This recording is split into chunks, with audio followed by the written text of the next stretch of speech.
Hello, everyone. My name is Piers Ridyard. I'm the CEO of Radix, and with me I have Dan. Dan, the founder of Radix. Dan, the founder of Radix, who has been away for a bit because you unfortunately caught the dreaded lurgy, didn't you? Yes, I did. And I've been down the rabbit hole as well with various things.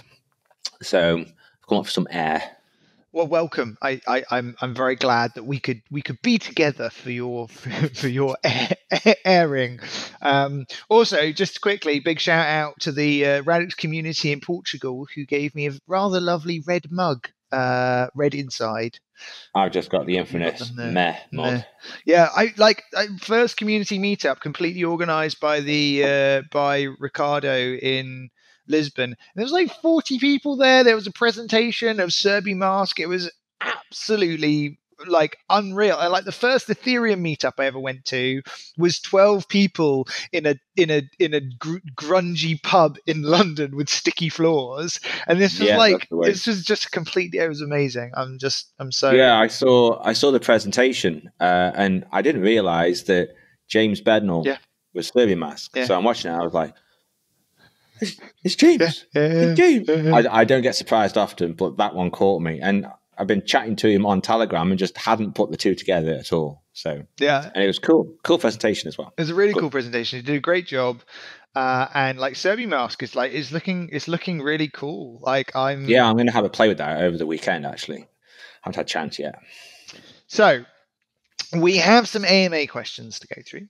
And as always, we will just be going through the ones that we can answer. So like Dan, all things consensus and that level, definitely easy to answer. Things that sort of start to get into like the scripto programming language and into the Radix engine, that's sort of a different team. And so what we'll probably have to do with some of these questions is like push them over, and maybe some blog posts will come out about some of these questions. So I will mention the questions, but then I'll push them over to Matt and his team when they have some capacity to sort of write some information about that. Yeah, I'm just not close enough to know what's going on with Scripto at a granular level to be able to answer AMA questions, really. So I'd rather not. Yeah. All you know is that it's awesome and it's coming out. All I know is that they're working hard and they're kicking ass. Yeah, so exactly. Good enough for me. I've got my own set of problems to deal with. Chewing bubble gum and kicking ass. Yes. All right. So we have a question about the interplay between atomicity, finality, and throughput capacity. So this one is particularly sort of from the Cerberus Infographic series, which Ben did, which if you haven't seen is fantastic. It's like a great lightweight version of the very heavyweight white papers on Cerberus and the maths proofs paper on Cerberus. And yeah, I love the fact that there's a highly technical question that's just come out of this infographic. That's awesome. So, many to one transactions. Suppose you run a popular global coffee shop. Suppose it does 10,000 sales per hour to 10,000 different people buying coffee.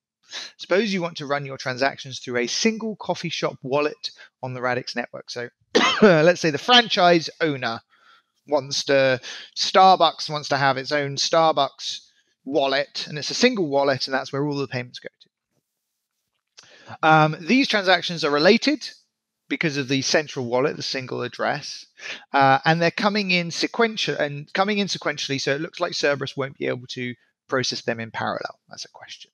But if they have to be done one by one with a finality of 5 to 10 seconds, then that's 360 transactions per hour for related transactions. If you're taking 10-second finality before you can do the next one, will not be enough to do 10,000 transactions per hour.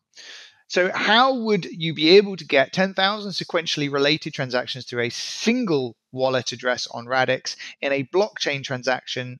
In a blockchain, transactions would be accumulated into blocks and then processed as a batch. Could something be done to do something like this? Could something be done by a to-be-built blueprint component in a catalog that does some accumulation and batching through intense throughput wallets? Okay, so I answered this a little bit in Telegram because this question came up in there. So I'll regurgitate some of that answer, and I'll add in some additional detail. I think that's called cheating, Dan. No, it's not cheating. Cheating. That was preparation for the real deal. So when you think about lots of transactions coming in to a wallet address, right? The first thing you need to consider is, what does the state model look like, right? So you've got a UTXO style state model where that kind of mimics coins in your pocket, right? So you can have a bunch of coins in your pocket, and then each of the UTXOs represents a coin. I might have 5 cents, 10 cents, 25 cents, whatever, right? I've got a bunch of coins. And so I can take from and add to that bunch of coins in parallel, right? I can send some there, send some there. I can just keep taking from that bunch of coins. And so the UTX model is very suited to these kind of parallel transactions, right? Because all you've actually got is, you've got your wallet address, which just says who owns it next. And you can copy paste that into all the transactions. There's no limit, right? It's not blocked in any way or any kind of resource contention. It's just, this is who owns it now. And I can just take these coins, right?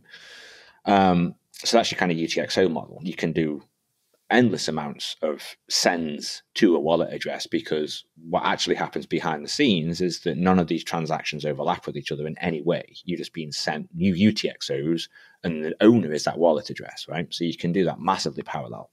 Millions and millions of these things going on parallel, providing you have the compute to process all those millions and millions. Now, the other model is something like Ethereum's model, right, where you've got a balance. So instead of having this bunch of coins, you've just got a number that says how much ETH you've got, or whatever your token of choice is. Now, that does cause a bottleneck, because you've got resource contention on that, right? You can only strictly modify that balance one at a time. If two things try to modify that balance, then you'll get an incorrect balance. So in those cases, you have to do them in serial.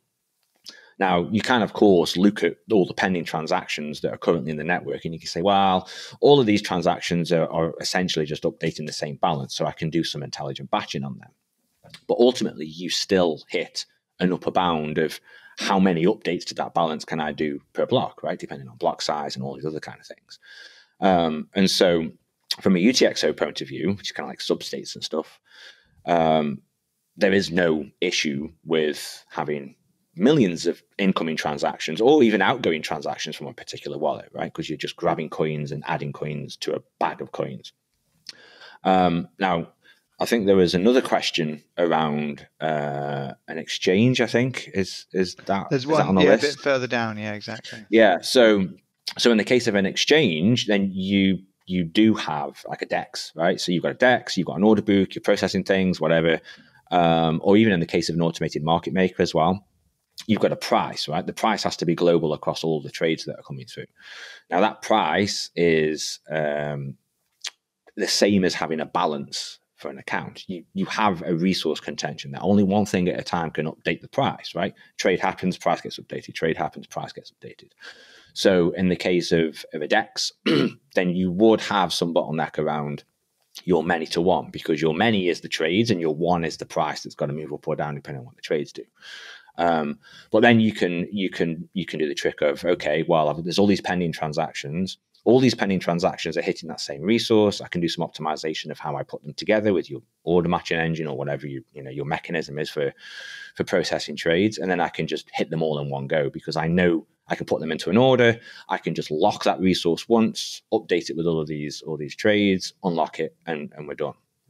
Now, the beauty of that in Radix is that you could have many DEXs doing this, right? Many automated market makers, whatever, and those transactions don't overlap. So even though you've got somewhat of a contention for that resource for that particular pair, a different pair, it's not affected, right? They're completely independent. So you still get some of the benefit of a UTXO style thing where things are separated out, the whole unrelated transactions and all that stuff.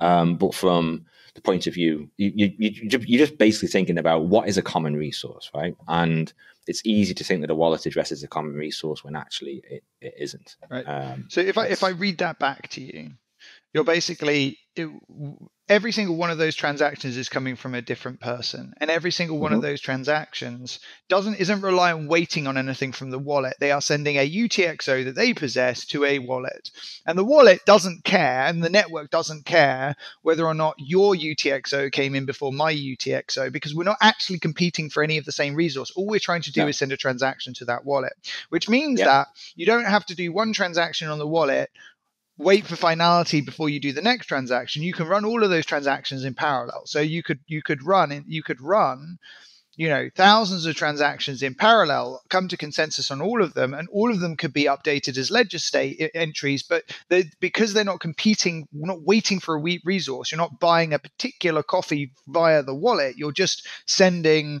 tokens to a wallet. Then there's no worries of doing them in parallel, even on the same shard, even on the same wallet. Yeah, right. There's no contention whatsoever, right? You can put as many coins in my pocket as you like, and you don't have to form a line. You can all just come. The coin doesn't you can care, all surround right? me and just put coins in at whatever point you want. You can like really the only limitation is that how many hands simultaneously can throw coins into a bag, right? And the bag the size of the bag represents your throughput capability of a network, and the coins are just flying in there.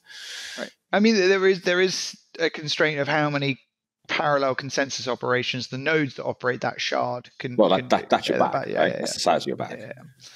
And this sort of flows into the next question, which is one-to-many transactions, for instance, on a debt. By the way, like 10,000 transactions per hour is actually a very low throughput. Like it's difficult to properly comprehend how much even 15 transactions per second that Ethereum can do is for when you compare it to most businesses. Like Visa's 2,000 transactions per second across their entire network as an average, and that's all coffee shops plus all normal shops plus all online plus everything else. So the idea that a coffee shop could create any kind of constraint on the network when it's not a competition for a resource, where you're just trying to spend. That you'd need to. Well, I mean, even if it was, right? Even if it was, you go to a supermarket and you've got a line of checkouts, right? What's the throughput through each one of those lanes? It's maybe 5 or 10 minutes, right? So then to create one transaction a second coming out of that supermarket, think how many checkout aisles you'd need, right? You'd need like 600 checkout aisles. That's not going to work in any supermarket, is it? Right.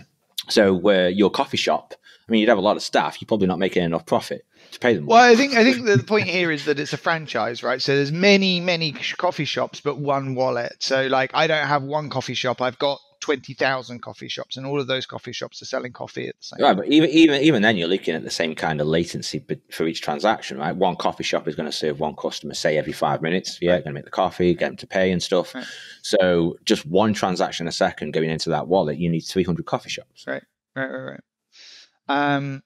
Second question. One-to-many transactions. For instance, on a DEX, decentralized exchange, suppose I set a limit order for buying 100,000 XRD at $1. My order may hit multiple sell orders, but perhaps there are not enough sell orders in there to completely fill the limit order, or perhaps the sell order is cancelled whilst processing the transaction, so there's not a complete match. In such cases, I would like a partial order to fill the buy order rather than no fill at all. But since Cerberus is aiming for all or none atomicity, will this mean the limit buy order will be filled entirely or not? If so, how can this be solved in a smooth way by a DEX developer? Okay, you're talking more about an application rather than consensus now, right? So from your application point of view, your application can see the order book, right? And so the application knows that it can't completely fill your limit order. So what the application would do is say, okay, I've got these, 100,000 XRD that you've placed a limit order with, but I can only fill 50,000 of them right now, right? Well, that's fine, because then I will just create a transaction that fills 50,000 of them atomically from the sell orders. And then I will then give some change back to the application, which is your remaining 50,000. And that will just sit there until there is another 50,000 worth of XRD that I can buy that satisfies that limit order, right? That's excuse me, that's an application problem, not really a consensus problem. So the application decides how much can I fill? And then that transaction is presented to the network for consensus. Does everybody agree that I can fill 50,000 against this order book? Everybody says yes, and it happens atomically, right? So it's not the 100th, it's not the intent that you want to buy 100,000 that has any kind of atomicity. It's the action upon your intent, right, depending on what that looks like, right? 50,000, 100,000, whatever. Right, and so there are some really good answers to this that Matt would certainly be able to fill in sort of more than I or Dan can here. But like at essence, I think what we're talking about is two different levels of abstraction, right?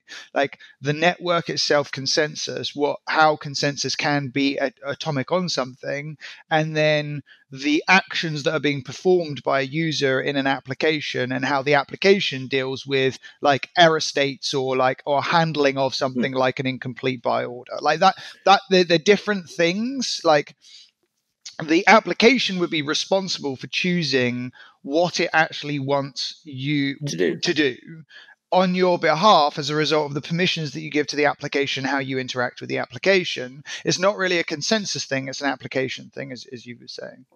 Yeah, so from a consensus point of view, a transaction comes in from the application that says, these are all the sals. I want to match this set of sals to 50,000 against this 100,000 transaction, right? There's 100,000 there. Do the consensus on that. Does everybody agree that this transaction is good? Yes, it is. And there's 50,000 being back to the application for do something later with, right? So there's 100,000 coming in, 50,000 going out, and a load of sell orders get satisfied, whatever that state looks like. But it's not even sell orders, right? It's just going.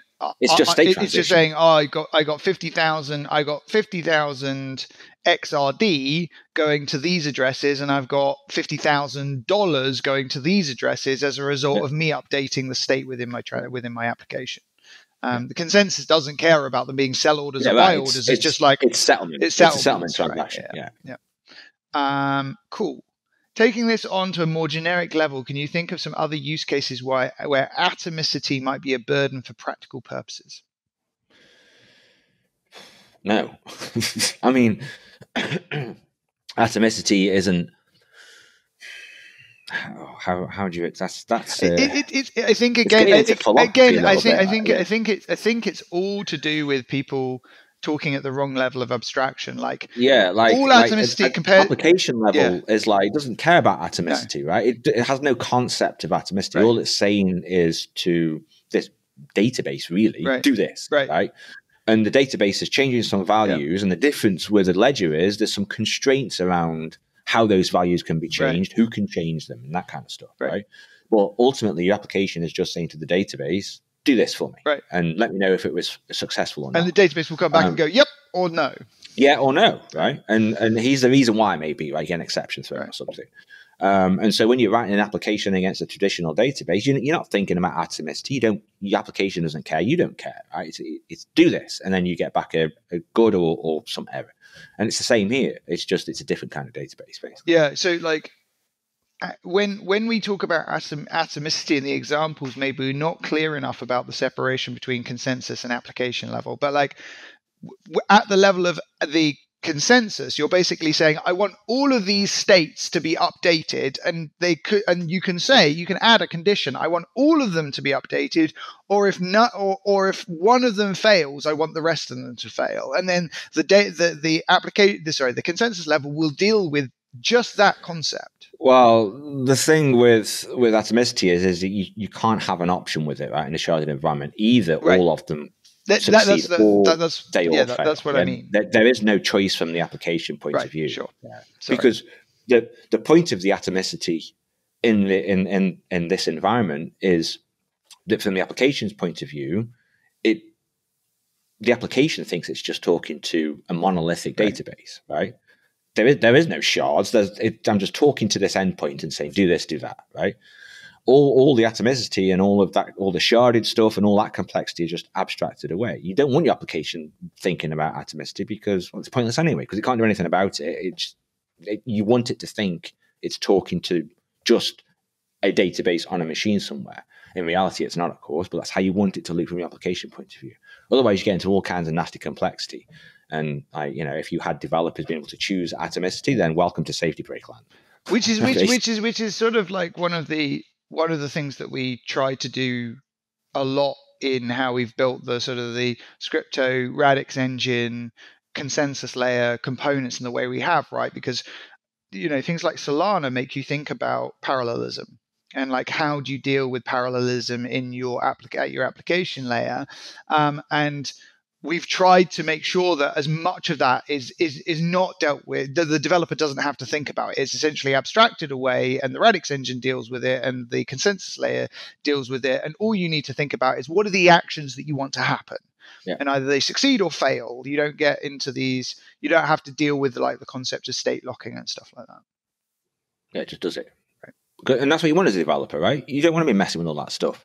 Like some of these smart contract languages just they give the developer too much flexibility, and you just end up with kind of exhausted developers, right? Like there's no, like you just get fatigue, right? Because then you end up I don't know the project, and I'm not trying to shit on them or anything, but there's one particular kind of smart contract language where you can play around with the endianness of things, and it's like, why? With the what? Why would you? The endianness. I don't know what that is. What's that? Endianness is what order of your bits, right, represents a value. So endianness is does the first bit in a byte represent the high or the low, right? So does it represent 128 or does it represent 1? And if you can flip it, then it goes the other way around. So, but the problem there, of course, is it's basically it's the way that numbers are encoded, right? So the way that a number is encoded and the way that a computer decodes that into a number, right? You can play with that, right? And in some of these smart contract languages, and it's like, why on earth would you give your developers the ability to flip the endianness in a smart contract? Especially if you want composability, because you're going to have some contracts that are using big endians, some contracts that use a little endian. You don't know what endianness that's using, so you've got to have some shit in the middle to figure it out for you. It's like, no, just give them a number. It's like, what are you doing with that? Why? Developers with options is bad, right? Because they will you'll have no consistency anyway. Yeah, it's a really interesting point, and there's actually there's another level to this in that sometimes when I'm describing Scripto, in terms of how we've approached trying to make it as easy for people to build as possible, I sometimes feel like I give the false impression that we're talking that like we've dumbed the language down, and like there are points where options are good and there's points where options are bad, and again, like level of abstraction is an important concept here, but like you don't, if you're building a great tool should give you the right set of options for the things that you want to achieve, and not give you more options that then allow you to do things that make it harder for the machine to either execute what's necessary or can end up creating failure cases that are just really difficult to debug because you've ended up like going too far down. It's like if you're using Photoshop, you don't want the option to like go down and choose what, I don't know, how the processor is dealing with something. I mean, like again, like I feel like there's maybe even that's a bad example, because sometimes people are like, I want to choose how many threads my Photoshop's using, but like from a developer point of view, like too many options start to masquerade as a pitfall of stakes that you can't see and you fall onto, right? Because there's so many options that you don't realize it's an option. This is the problem, right? Because as a developer, unless you're kind of breathing night and day that particular language that you're in, and you're staying up to date on every little update and every little nuance of the language, you're going to fall into a pit of stakes because you don't realize it's an option, right? The ground there isn't firm. And so like, options where they're obvious is great. Right. Options where they're not obvious, you should probably stay away from, especially if you're building DeFi applications, right? Right. Great. This is a much better example. When I used to do 3D design, I used to use like CNC machines and 3D printers. And the thing that always like I found really frustrating about the CNC machines, the ones that I used, which were like the less complicated ones, was that you couldn't just give it an object and say go. You had to select the speed of the spindle, the speed of the speed of because you'll overhit all the cutting tools and stuff. The depth of the cut, like all I wanted to do was go. It's wax. Work it out and just do it. Just cut it. Just do the thing. Like, here's the model. Here's the shape. Just do the thing. I don't want to be selecting depth cut or like all of this stuff. I just want to press go and it to come out with what I wanted. That doesn't mean that I wanted a simpler product, as in I still want a CNC machine to cut something, but I don't want to be dealing with all of the options that it knows what the best thing to do is. But then for you to have a button that just says go, you're going to have to then input, well, what kind of material is it? What's the density of the material, right? And all this kind of stuff for it to figure out how deep the cut could be and how fast it can go and whether it needs coolant or not. So, but that's much easier. Way easier for me to go, oh, it's, modeling wax. Okay, cool. And then it's already got all the parameters. But that's a much harder thing. You simplified the option. Yeah, you simplified the option. And it's an obvious option. I've got to tell it if it's tungsten steel or wax, right? So it can figure out what bit to use, how fast to spin, what cutting tool, is it one tool, is it many, etc. Right, which is what modern CNC machines do. So modern CNC machines abstract all of that away, and as a result, you get incredible results time after time without.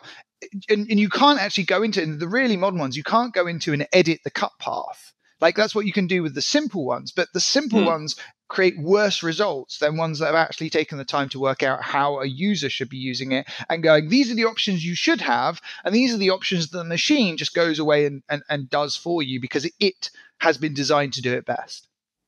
And then imagine if there was a CNC machine that chose to allow people to change what order the numbers are. Right. Do you mean 1 millimeter or 1 million millimeters? Right. It just reminds me of the frickin' space thing that went wrong because the Americans were working in metric and the Europeans were working. Oh yeah, and imperial and stuff. Yeah, and somebody just got away. The Americans were working in imperial and the Europeans were working in metric, exactly, and it was like thousandths of an inch rather than millimeters, and yeah. Bad. Okay, so next question.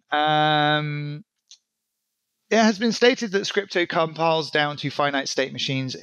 Is the road open for developers and auditors to eventually be able to generate diagrams that visualize the behavior of code and are expressed as possible states and valid transitions between them for Radix components? Practicability of code behavior would be boosted by its visibility.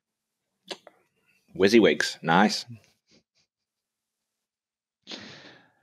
That's not for me, by the way. I'm not answering that. Yeah. So this is a question for Matt. Like, WYSIWYGs is something that we have talked about, and like finite state machine does and works well plus components like has a really nice path for that. But like, we're a long way from there. And like, if the community wants to take this on as a challenge, once Scripto is out, and maybe post Babylon would be better because there'll be sort of more.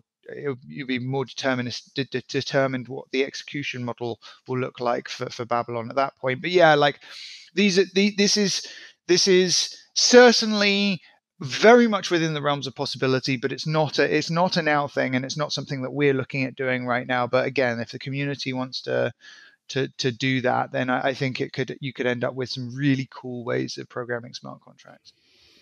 Yeah, be fast as well, just dropping things into a WYSIWYG and off it goes. Build, off you go. You got a component catalog, etc., whatever. Yeah, it'd be really cool, but not yet, unless of course, someone wants to build it. So now we're going into into some of the rawer questions that have come in through Telegram. Have you seen the modular versus monolithic chains debate? This is talking about kind of blockchains and then L2s, right? So layer 1s versus layer 2s, kind of.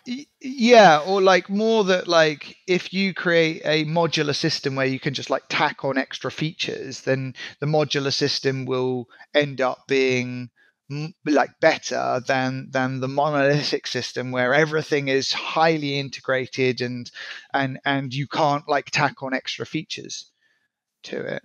my sort of hot take on this is that if you're building any modern system and any modern stack, you make it modular by default. Like in Radix, consensus is modular from the state model, which is modular from the execution environment, which is modular from the programming language, which means that you can bring in other aspects of any of these things, either to be run in parallel or as an update to without sort of breaking the other bits of it.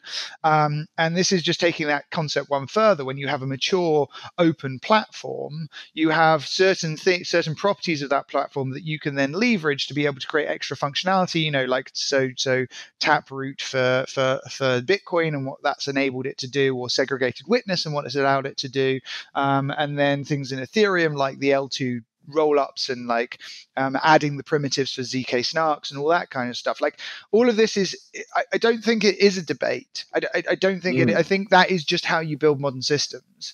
Your system just evolves, right, into the use cases that you either missed or you couldn't support initially, right? The whole monolithic versus modular. Well, if you're building a monolithic system properly, then you consider modularity, right?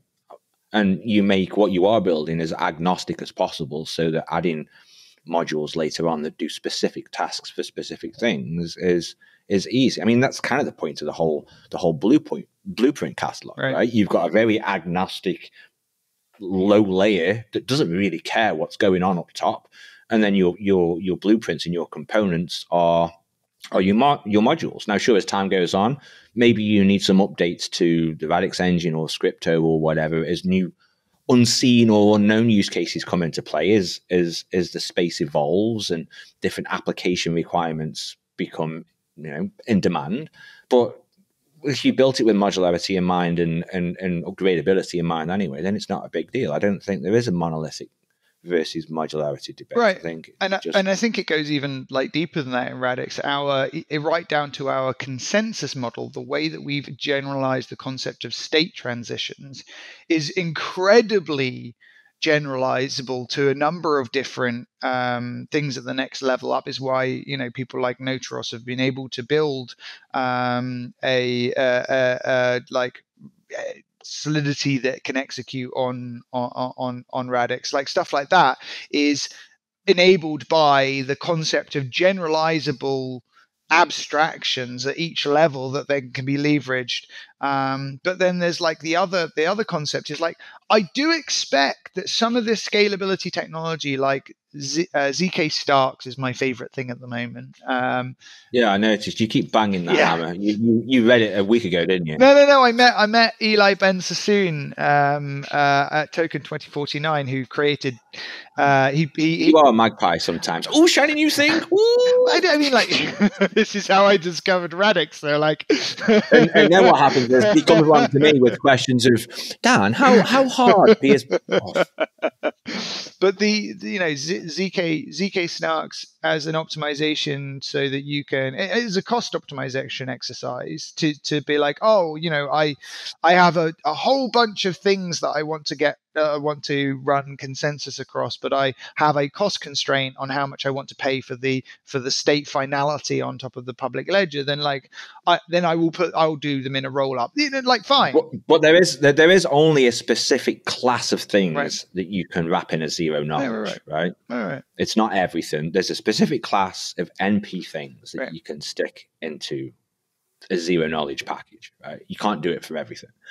And I think they're certainly a tool in the toolbox, but I think a lot of people, maybe you included here, have gone down the rabbit hole of zero knowledge things solve every problem, and that's not the case. You have to be very careful how you use them, because there are significant costs. Well, I mean, the costs in creation. So, ZK Starks more expensive to create than ZK Snarks, but cheaper to validate. But also because they are arguments requiring knowledge. You have that the person that is doing the validation has to know the thing that they want to validate before they validate, right? So, it's not just, hey, give me this. Is this thing valid? I'll just come back with, yeah, of course it is. You're not asking me a question. You're just asking me, is it valid? Right. Valid against what? Well, you're not giving me any information to validate, so I'm just going to come back with yes. So being like, what is the current state of this? That's not going to happen with a ZK proof. That's not going to get that. Not going to get that. I'd be like, it'll just be like, say, I don't know. You tell me. You tell me, and I'll tell you whether or not it's correct. Yeah, exactly. It's my favorite example of zero knowledge stuff is the cave, right, where there's two entrances to a cave and there's a door in the middle, and somebody goes in and says, I know the secret word to open the door in the middle of this cave, and I can come out the other side. And then someone's observing and says, okay, well, go in the left side and come out the right then. And so they go in the left and come out the right. And then they say, well, okay, go in this side and come back out this side, and they go in and come out. So they've proven that they know the secret passcode to open the door that's in the middle, but the observer doesn't know what the passcode is, right? But they just know that, okay, this person obviously knows the answer to that door, right? But then again, when you think about that as an example, it quickly becomes apparent there is actually only a small subset of things that you can use in that way.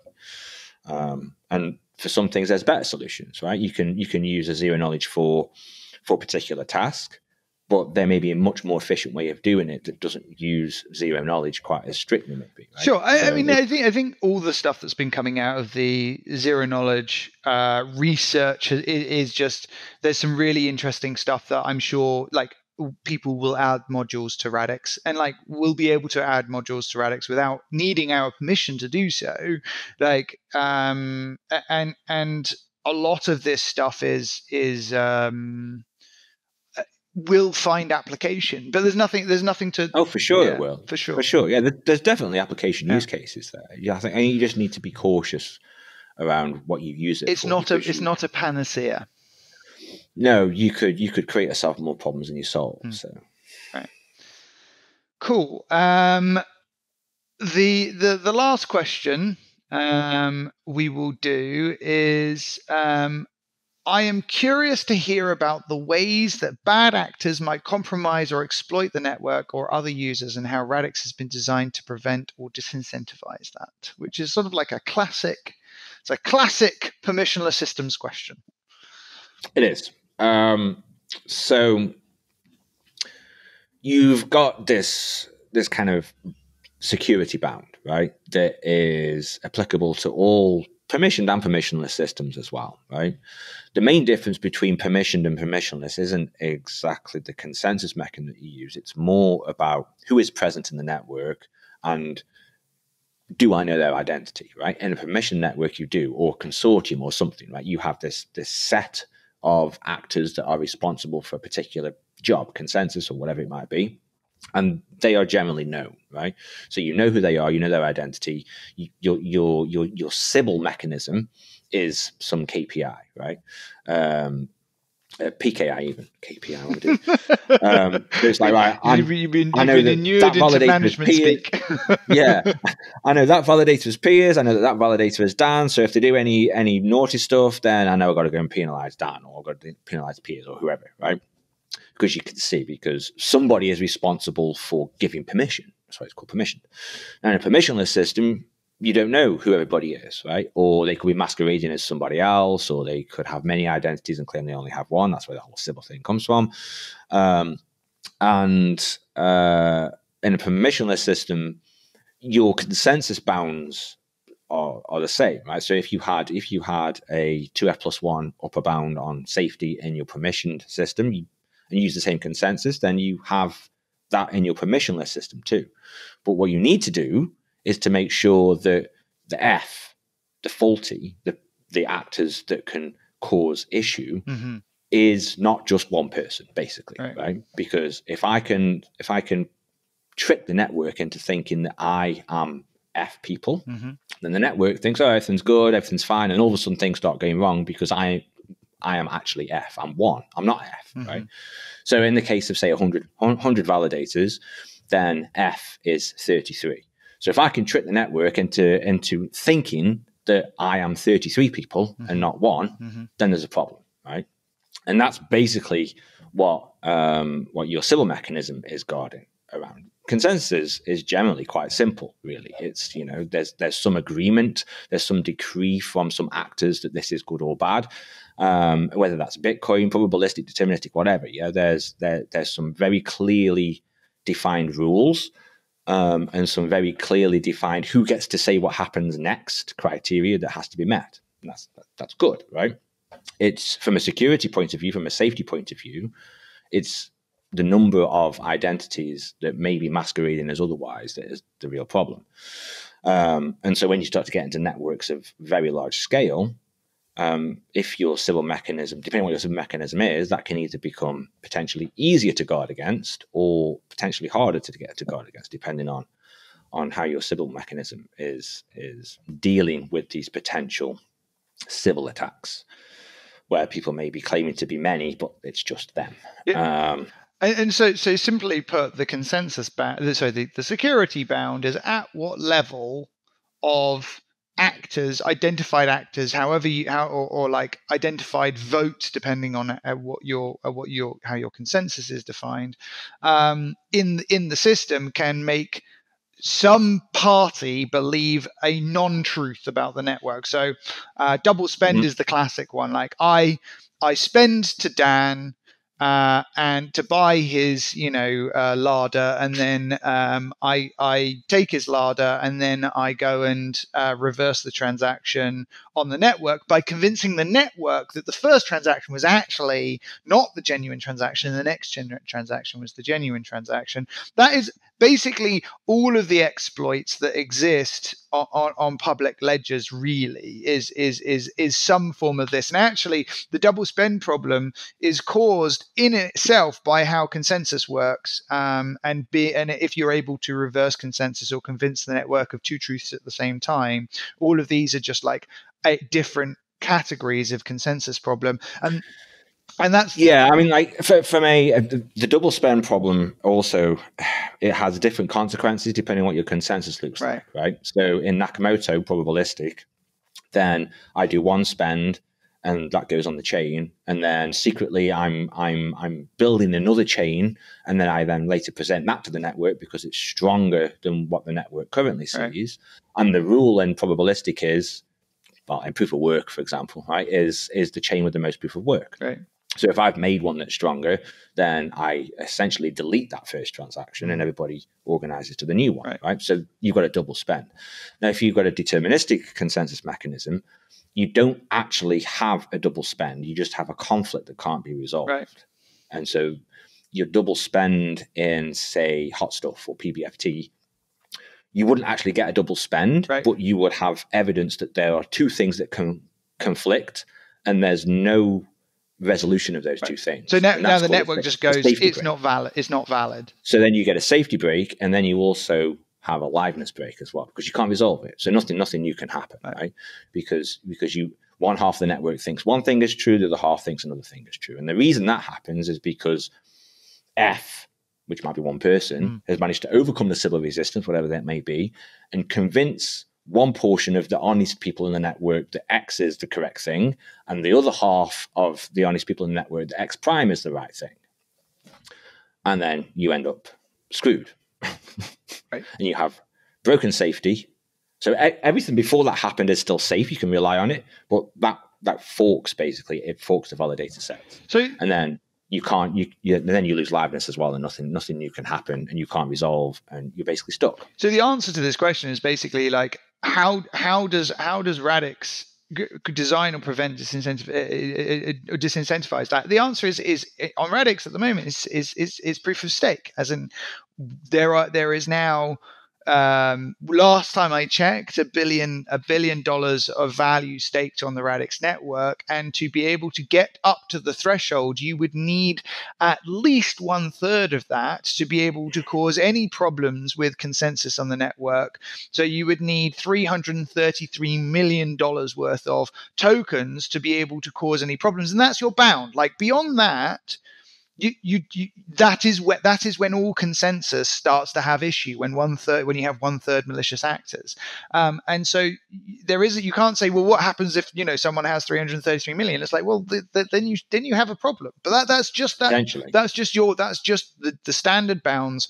of a network. So what we do to make sure that doesn't happen, or to keep that as unlikely as possible, is make it as expensive as possible to attack the network by getting as much decentralization and value staked to the network as possible, and then you have a more secure network. That's basically it. Yeah. To add as well, the 330 million right now is your lower bound, right? So you have 330 million, but you essentially have to be what's known as a strong adversary, right? Where you're able to dupe others into false things, right? So just because you have your 330 million stake, you can't just go around and cause chaos, right? You need to still do additional work, yeah? But that's a declining scale. The more stake you have, the weaker an adversary you can be to control the network. So when you get to $670 million of stake, then you can basically dictate what the network does and doesn't do, right? With no need to dupe anybody into anything. You can really cause chaos. But that 33%, you've still got quite a lot of challenge in front of you to ply your will on the network. Because you've got to split brain people, right? You've got to be able to go, right, this set I'm going to make them think that I think this, and this set I'm going to make them think that I think that. So that means you've got to modify your client, your node software. You've got to change the way that it responds to different things. You've got to build in all your criteria for stuff as well, so it responds appropriately to these two different groups. You've also got to make sure that those two groups don't communicate with each other, otherwise you're roost, right? Your thing isn't going to work, because they're going to go, oh, hold on a minute, he's told me this and he's told you that. He's bad. Let's get rid of him out the network. Let's not talk to him anymore. So just having 330 million of stake doesn't give you de facto control. You still got quite a lot of work to do. But then, so when you get to 66%, is when it's like. So when you got 670 million, you can just go into your history of transactions and just change them and add your stake vote to them and then broadcast. Well, this is the thing with deterministic consensus. I can't change them, right? I can't change history. Even I could have all the stake in the world and I can't change history. Right? I can't modify history. All I can do is dictate what happens going forward. Now, with probabilistic, I can change history, but I can't with deterministic. So everything that happened prior to me getting $670 million of stake is safe, because nobody will accept any changes I make to it, because there was prior agreement, and there was agreement to it before I got my $670 million of stake. Right. Unless you can, then convince everyone that your version of history is actually the correct version of history, and that the other version of history. But then you've got to forge votes and all kinds of stuff. So, it's been super interesting to talk, as always, and as always, I learn something new when I'm talking with you. Good. So again in 2 weeks' time, hopefully we'll be doing this again next week. Next week so this last thing, please remember that on Friday this week we are doing our 8th Radix event in New York at midday New York time on the 12th of November. It's going to be an awesome event. We are previewing Scripto, which is a programming language that we have spent the last 18 months working with DeFi developers and DeFi projects to create this fantastic new way of building DeFi that we think just makes it so much more efficient and easy to do. So please do check that out. And yeah, Dan, looking forward to our next conversation. Indeed. Bye, everyone. Have a great day. Good morning, good evening, and good night.